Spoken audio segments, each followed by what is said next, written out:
This is my rebuttal to Armored Apologist, not skeptic, opening argumentation.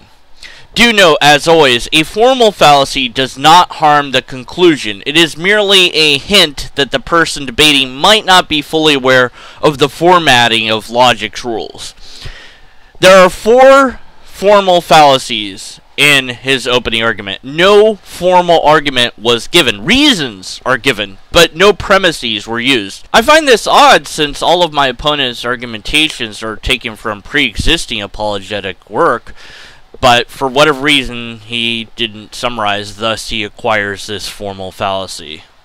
Instead, what I have are reasons that we should think that this is or could be true.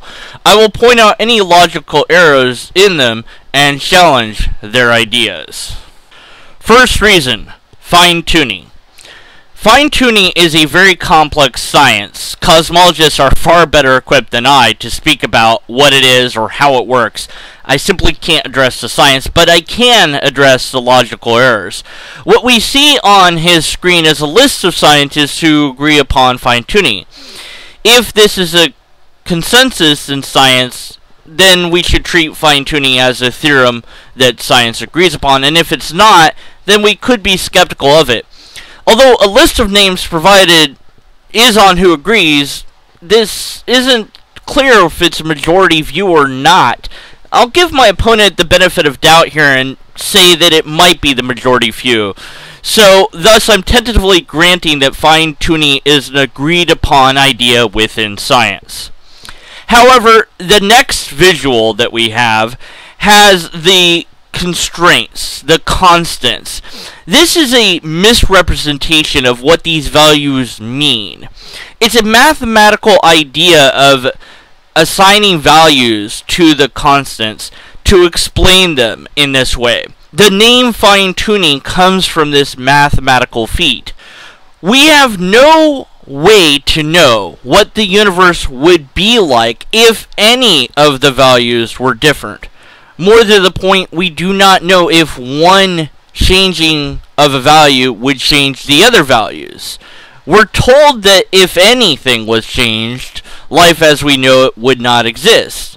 Very well, but that says nothing about what the new universe that we would have, and if that universe could have life in it or not. What needs to be demonstrated is that no life is possible under any other values but the ones we have. I think that the only way that we could even hope to do that would be through a supercomputer running a complex model of possible universes being created and deciding whether or not life could arise in those universes, but I don't even know where you would start on such a program for that computer. We simply do not have the data to show that life cannot arise in any other universe except for this one, making this whole idea of fine-tuning a moot point. What we see is an appeal to probability. It's unlikely, so it can't be X, so it must then there be Y. It simply doesn't follow. The odds are irrelevant. As long as you have the number 1 in an odd, you have a chance. And any rewinding of any event, no matter how mundane, is statistically improbable. The odds are simply not relevant. If it happened, it happened. If it can happen, it might happen. My own birth, if I rewound it, is statistically improbable that I would be the way I am. A short version of this is the weak anthropic principle. The fact that we're in a universe that allows for life should not surprise us, as we could not logically find ourselves in a universe that could not support life. Now, if we were in such a universe that couldn't support life, yet we existed, perhaps that would be a far better argument for a god. But even then, it would be an appeal to incredulity. It can't be X, so it must be God. It's just not good enough. Also present is a false dichotomy. It's either chance, and it can't be chance because it's too chancy, or it's God. If we're really going with probability as a deciding factor, we should look at the amount of gods to pick from, and see that it's about 2,800 to 1 chance that this is the right God. By the way, that number is pulled from an average of how many documented ideas we know about that could be called God in this sense. And I suppose we could trim it down a little bit more to just have the documented gods that can or were said to have created a universe. And that's only the ones that we have documentations of. There's far more variants of different gods than that. It's a smaller number, but still, it's unlikely. The primary thrust of the fine-tuning argument is that it's so improbable that it just can't be chance. I'd love to know when a number becomes high enough to become improbable. Is it 1,000? 10,000? A million? I've seen some apologists in books score the number at 1 in a Google. I'm still not impressed, because no matter how high the number, if you have 1, you still have a chance. Thus, it can't not be by chance, or we wouldn't even bother calling it chance. We would just say it's impossible. Finally, on this topic, we have the weak anthropic principle. This is, I think, the knockdown to this argument. We should not be surprised that we're in a universe that allows for life. Life adapted to the universe, not the other way around. I won't cover the issue of multiverses. I would leave such things to science. I have no idea if a multiverse does or does not exist. I will address Occam's razor. The Occam's razor idea is thus: among competing hypotheses, the one with the fewest assumptions should be selected. Other more complicated solutions may ultimately prove correct, but in the absence of certainty, the fewer assumptions that are made, the better. Note the absence of certainty and not to assume. Also note that other more complex solutions might be found.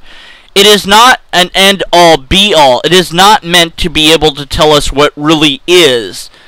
If we're to reduce the possibilities of what/how the universe is the way it is, then the possibilities in whatever models we can construct to properly reflect reality, including the multiverse, string theory, and other ideas in cosmology, would be within Occam's razor. Unfortunately, my opponent's razor is dull. The appeal to analogy on the card game is fallacious. We know the cards in a card game are, we know how those mechanics work, and in fact, this false analogy is even more harming to my opponent's argument. Getting 4 aces in a row is extremely improbable, but it can happen naturally. Getting 4 aces every single deal is highly improbable, but again, it can happen. Now, if one wanted to prove cheating, then the burden would be on them to do so. So far, my opponent hasn't shown how God is cheating at universes, and I guess I broke the analogy. I called my opponent's bluff. It's time for him to fold. Intelligent design is not warranted as a conclusion. Thus, its assertion is a non sequitur. We have a cherry-picked quote about the multiverse, we have a cherry-picked quote about the theory of multiverses again, and it is irrelevant if the multiverses have philosophical problems. That's just simply totally irrelevant. If it's true, and philosophy can go eat itself. If it has scientific problems, I'll leave that up to the cosmologist to solve, and implore my opponent to do the same. Second reason, a cosmological beginning to space/time. We don't even know if such a thing is, and I see no reason to assume anything on this matter. As far as the question, it is both loaded and question-begging, as well as being a false dichotomy and having the formal error of questioning when questions do not belong in the debate proper. It does not matter what is more intuitive or makes more sense, it matters what actually is. We follow by a non sequitur on this, asserting that it must be a personal cause because it can't be natural. But all persons we know of are natural, so the idea that it is something more than natural, the supernatural, is asserting.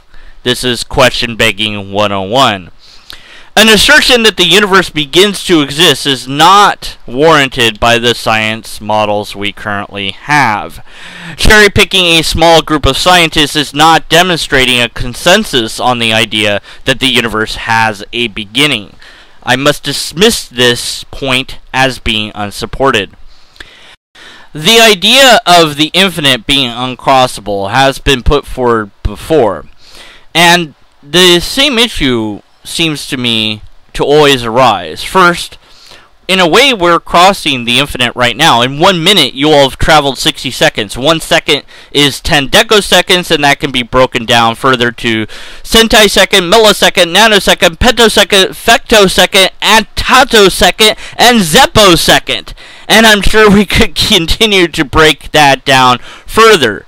In fact, between the numbers 1 and 2, are an infinite amount of other numbers, fractions, and so on and so forth. So, in a sense, we're continually crossing the infinite without any problem at all. The second issue is that if we can't have an infinite regress, then how could we have an infinite existence? Thus, God could not be infinite without special pleading. Third reason, conscious life. Whatever some atheists say is nothing more than a straw man. Address the argument at hand, not what some atheists may have said. If conscious life is not meaningful, then that would be the truth, whether we like it or not.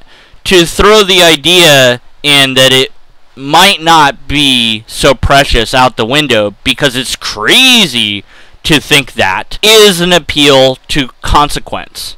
Consciousness, to be immaterial, must be demonstrated to be immaterial. This is simply an assertion with no argument, and it must be dismissed. It's intriguing to listen to my opponent talk about other possible worlds where there is no matter but there's somehow consciousness, given that he's already dismissed the multiverse as an idea. So there are other possible worlds, but then there can't be somehow. This is an inconsistency that my opponent has that weakens his argument further. Show what an immaterial world is. Consciousness is an emergent property of our brain. As far as it not being explained by evolution, this is completely and utterly false. Evolution does, in fact, explain it, and as far as it being expected, that's simply not a thing that you would find within evolution, but it is explained by it. So the conclusions drawn are simply non sequiturs. Fourth reason, morality. My opponent states that morality is not something we would expect to arise from evolution. Again, the opposite is true. Groups of humans who work together will do better than those who don't. Groups of humans who do not kill each other will last longer. Groups of humans that learn from their elders about the past will gain benefits that those who do not would not, and so on. Thus, morality evolves with humans, and it's naturally selected in a similar manner to how life is selected.